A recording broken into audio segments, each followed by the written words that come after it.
อันนี้เขาขายอะไรได้นี่ขายอันละ10,000คู่ละ10,000คู่ละ10,000นั่นแหละเป็นเทียนด้วยจ้ะเทียนกับ10,000ดอกไม้กับ10,000ตัวเนี้ย10,000มาเลยเนาะแมนเป็นเอ้ยเป็นเอ้ยเรานี้โอ้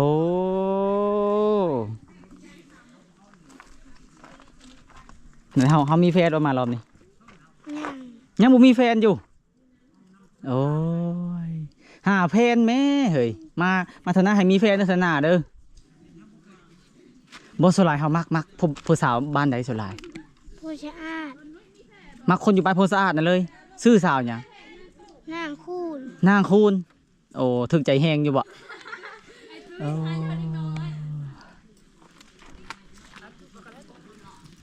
น้องทรายจะว่าตอนนี้มีแฟนแล้ววะมีแฟนแล้วมีแฟนแล้วมีแฟนแล้วเด้อวะสบายดีทุกคนเนาะตอนนี้เรามาอยู่ที่บ้านดงนาคำอยู่พระธาตุดำเป็นต้นไม้อันนี้ชาวบ้านเพิ่นมาโอ้มาอันอยู่บ่หาป่านี่โอ้ได้ครับเพิ่นมาแต่หาป่าทุกคนเลยบ้านดงนาคำมันเป็นอีกหมู่บ้านหนึ่งเนาะเป็นอีกบ่อนหนึ่งเป็นแหล่งท่องเที่ยวอีกบ่อนหนึ่งเป็นอีกบ่อนใหม่เนาะเป็นพระธาตุดำนี่ถ้ายามฝนนี่น้ำจะเต็มตามคลองทุกคนปลาก็ขึ้นพร้อมเลยอันนี้ห้านเนาะห้านค้าขายของชาวบ้านเนาะ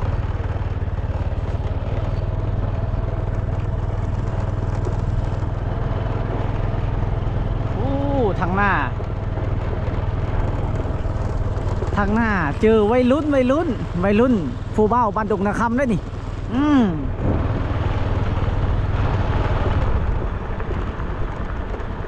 ปลา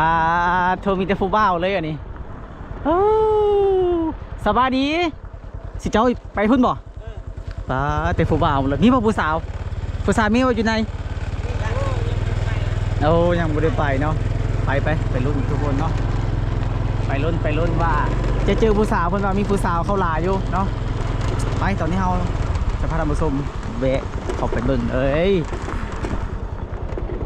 อ้ยิงสายไฟเขาอีกสบายแบบนี้ทุกคนเลยสบายมีสายไฟนิ่งเขาพร้อมนี่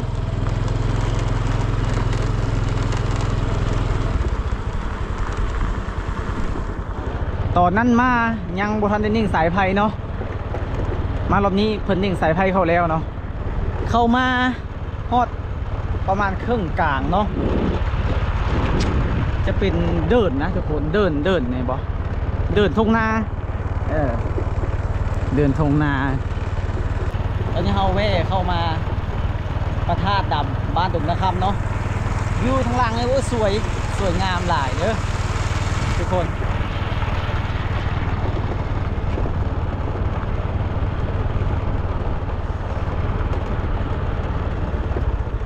นี่ก็จะเป็นนี่แหละเป็นให้เป็นหน้าของชาวบ้านบ้านดงนาคำนี่แหละ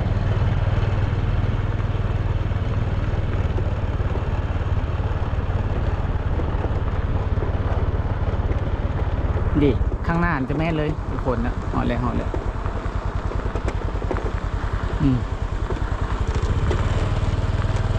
ละใดบาทมีใดตะเพิ่นเฉลิมฉลองไปว่าบไดมาทุกคนเลย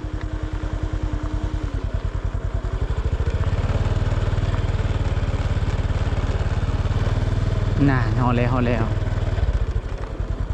ว่าเขาขายเฉพาะแต่วันศีลบ่ขายตลอดเลยโอ้เขามาตลอดเขามาตลอดเลยเนาะโอ้ขายจามพร้อมได้นี่เนาะได้ผู้น้อยมานอยู่บ่มานอยู่บ่หรือว่าสิเจ้าคนอยู่บ้านในเมื่อไรเนาะขายเครื่องแล้วเขาเปลี่ยนคิวกันบ่มาขายนี่หรือว่าไม่เปลี่ยนแล้วเพื่อจะขายแล้วก็ขายเพื่อจะขายแล้วมาขายเนาะมาตอนนั้นยังบ่ทันได้มีร้านขายเครื่องขาย ดอกไม้ทุกคนเลยมารอบนี้มีครบอย่างเนาะบ้าทางนี้คือสิบุสาวแล้วต่างเบิ่งสังเกตเด้อนี่เด้อใครบอกเขามีผัวแล้วเอ็นปิดหน้าปิดหลังอยู่ผัวหายเลยเนาะพอ3-5-4-5เลยทุกคนเลย3-4-53-4 ห้านชื่อซอยดูอันนึงซอยดูเด็ด อันนี้เขาขายอะไรได้นี่ ขายอันละ10,000คูละ10,000 คู่ละ10,000นั่นแหละ เป็นเทียนด้วยจ้ะ เทียนกับ10,000ดอกไม้กับ10,000 แต่เนี้ย10,000มาเลยเนาะ แม่น เขาเฮ็ดเองแล้วกับมือเลยเหรอว่านี่ เอง อ๋อเอาคู่หนึง เอาดูเอาซอยนี่ดูแห้งหมานเนี่ย เอาคู่หนึงเอาคู่นี้แหละ มาซื้อซอยดีกว่า เอาคู่นี้แหละจะเอาไปเลย บ่เลือกหลาย ดอกไม้พร้อม ดอกไม้เด้ ดอกไม้ก็เอา ก็ไม่เอาเดี๋ยวไปยอก่อน เอาตัวนี้เอาเทียนเอาเทียนสลายใส่บะเนาะขันบะเนาะสลาย ขันบาย ชื่อซอยหานนี่เด้อปั้นเดี๋ยวชื่อเลย เอานี่ก็ได้เอาไปไว้พระก่อนบอกว่าได้ตัวนี้เอาตัวนี้เลยจ้ะชื่อเทนมาพิชาแล้ว มาขายทุกมื้อเลย หูมือ อ๋อเอาหรือว่าเฮานั่นบ่แบบอันเปลี่ยนบ่เป็นคิวจะมาขายบ่หรือว่าเฮามาขายตลอด แต่แบบมันพอมีดอกไม้แล้วพอได้ลงน้ำเดียวแล้วก็ดีใจแบบพอมีได้ดอกไม้แล้วก็ไม่ได้ลงมาดอกไม้เขาได้สั่งอะไรสั่ง เฮาได้สั่งบ่ซะ พระเจ้ายังไม่ได้ปลูกยังบ่ได้ โอ้ ได้ซื้อน้ำเพิ่นต่อนะ เอาน่าได้ก็เอาแบบของมาปลูกเอาไว้มันสบาย คือไปเอาอันนี้เลยถูกเลยมันมีคันแบงมีหัวสา มีไผบ่ซะบ่มีกระไผเลยค่อยนะ มีอยู่หัน โอ้ครบอย่างเนาะ มีมือ มาแต่บ้านได้จ้ะ หน้ากาย มาแต่หน้ากายเลย ขับใจเด้อ เบิ่งคือสิมีลูกสาวแล้วต้องเบิ่งนี่เนาะ มีมาแล้ว นอนดี 2 คนมาแล้ว พูดละ2 คนมาเลยนั่นดี คือบอกลูกสาวมาขายน้ำมื้อนี้ ลูกสาวกินขนมเก่งบ่เอามานำเงินขายมันเบ่งบ่คืนซ้ำ เอาขายมันมาเด้อ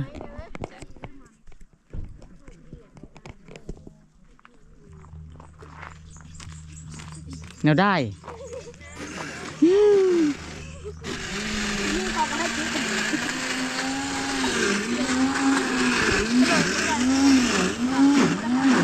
คือจะเอาขันบะนะบอกนะ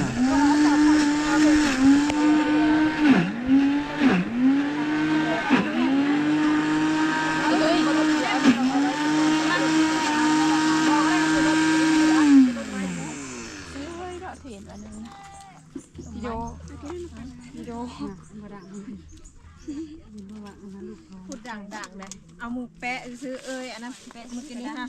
จังแง่งๆอยู่บ่ได้ไปทำบ่เฮ้ยไปได้ทำไปแล้วเละดิเพลงเกิดตำกับบ่แซ่บแซ่บมือจะไปแล้วไปกินมื้อนั้นเข้มเลยจน บอกวันนั้นเพิ่นเอาบ่ไปประหยัดรถไฟตามกันว่ะ ลายมือนาไปโซนในค่ะบ่มีมุงไปมือนาบ่ได้เสร็จโซน อ้าวจะว่า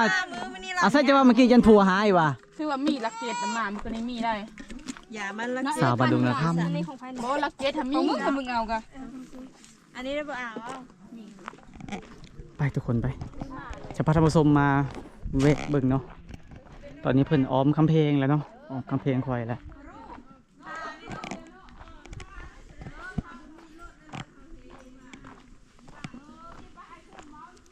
อ้าวคือขึ้นคุ้นวะเจ้าอยู่บ้านฝนสะอาดเพิ่นเหรอวะมาลำบากนี่บ่เอาเจ้าไปน้องไปซะ เป็นเอ้ย เป็นเอ้ยเรานี้โอ้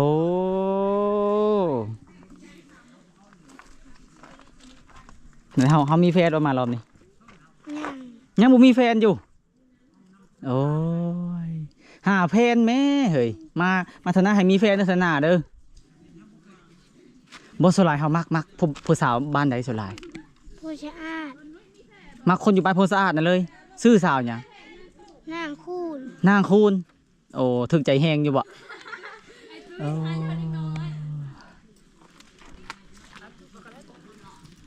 น้องทรายจะว่าตอนนี้มีแฟนแล้ววะ ฮะ มีแฟนแล้ว มีแฟนแล้ว มีแฟนแล้วเด้อวะ ใครเอาหนูขายโทรศัพท์เฮ็ดยังโทรศัพท์ทำบ่มีอันนั้นเลยค่ะ บ่มีหยัง บ่มีอันมัดเลย บ่มีอันมัดเลย เดี๋ยวเอ๊ะเสื้อผ้านี่เสื้อผ้านี่โอ้โห เอาคือเขามัดเอา หมดแล้วของพี่เจ้า สาวบันโทนสะอาดมันนี่มาขอพรอย่างดีมันนี่เนาะสามสาวนี่เนาะ ขอได้มีแฟน มีแต่คนโสดก็นี่ ฮะอัดเลยมีกี่ได้ยังเดี๋ยวเอาโทรศัพท์ บอก อัดเสื้อนี้ได้บ่ได้ซื้อ สามสาวบอกก่อนบ่ได้บอกเฮาสิขอพรอย่างดีมื้อนี้ฮะ ความลับความลับ ความลับบ่เปิดเผยเนาะเอา กูเพื่อนที่มันบ่ซื้อก่อนเด้อเอาถุงตัวอีมี่เอา3 อัน3นั่นมีจักเฟอ อืม มาสิมัดเฮ็ดนี่มาเดี๋ยวหมดเลยจังมัดได้เลยนี่ น้ำบาน กินได้มื้อได้ น้ำ หม บาน ดแล้วเนี่ยโอ้อายเลยไม่มีเหรอมันเท่ามึงน้อยนะวันหัดบ่เป็นได้ใหญ่แต่มันบ่เป็นดึงนี่ มากินก็มีเอ็ม น้องมาน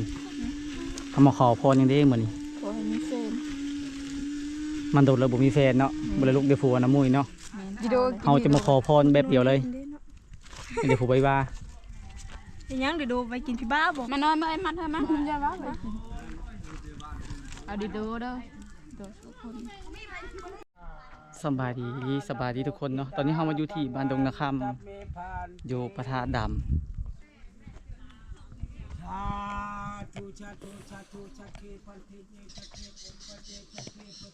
มันมาไหว้พระธาตุดำอยู่บ้านดงนาคำเนาะ เทวดา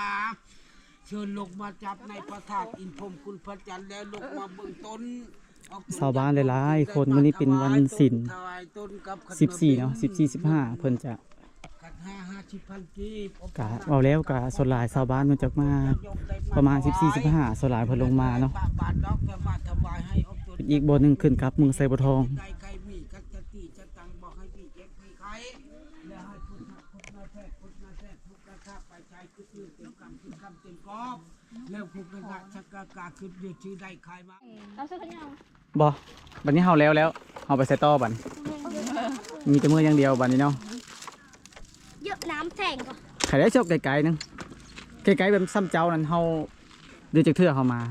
อยู่นี่ ครับเด้อ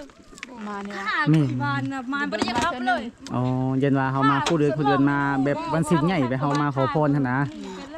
จุดประสงค์แท้รอบนี้เฮามาขอพรอยากมีแฟนอยากได้ผัวอันนี้จักปีแล้วสาวตอน ยังมีแฟน อยากจะมีแฟนระยะเนาะผัวไว้ทีหลัง แม่น ถ้ามีแฟนแล้วเขาก็มีผัวพร้อมเนาะ โดดเล็กบ่ได้เจอน้องๆ2-3 สาวโดดแล้วบ่ได้มา ครับโอ้ยอีบุพามืออยู่หน่อยเด้ออย่าอยู่ดิก็อยู่มือโชว์เดี๋ยว สอดแล้ว2 คนซ้อนไปแล้ว อย่าไล่มึงให้ส่งกูมา ไปกลับบัดนี้เฮ็ดขึ้นทหารเฮาเกียมขึ้นเลย มันไม่ได้เป็นบนอันนี้ของเราสายที่ผสมกูอยู่บนทางบนอันนั้นกินนี่ได้อยู่บนกูทำอันนั้นให้นะ มันหยังเจ้า เขาเห็นผู้บ่าวตำทางหรอวะ มะฮุง บ่ฮู้ มะฮุง มักหุ่งโอ้ยเอามังหุ่งอย่าว่าเห็นผู้บ่าวตำทางสิไปหาผู้บ่าวบ้านดงนาคำ บ่บุคุจักเพิ่นกินกระบอก ระวังเด้อเฮาคำว่าครอบครัวตำทางนี่เฮาเห็นน่ะสิเมื่อบอกผู้บ่าวเจ้า บ่นะ เออ